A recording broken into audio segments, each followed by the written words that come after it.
Hello everyone, my name is Sagar and I hope you are doing well, and this is going to be a short and quick video. So we are going to see a very simple scenario.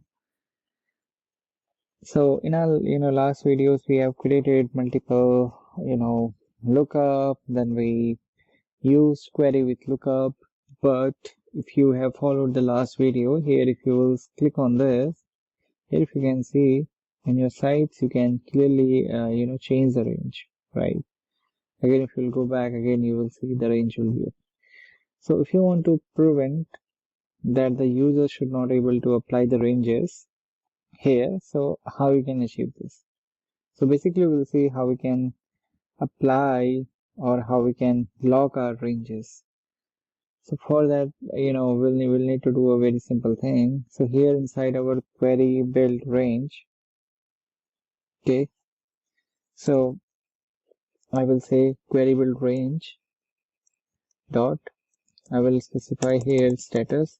So if you know like what all we have written here, you can see the last two videos related to lookup and lookup with query. Okay, then you'll be able to understand. Here you simply need to pass your range status. So simply pass range status. Now here you have multiple options. If you want to hide, you can hide. If you want to lock, you can do anything. Okay. So for my scenario, I'm going to simply lock my range. Okay, even though the range will see, but the user will not able to change the range.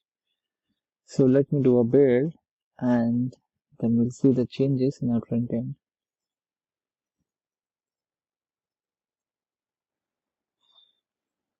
Alright, so the build is completed, and now if I'll go to my front end and if I'll go to let's say this one, now I will not able to change my filter because I have locked it.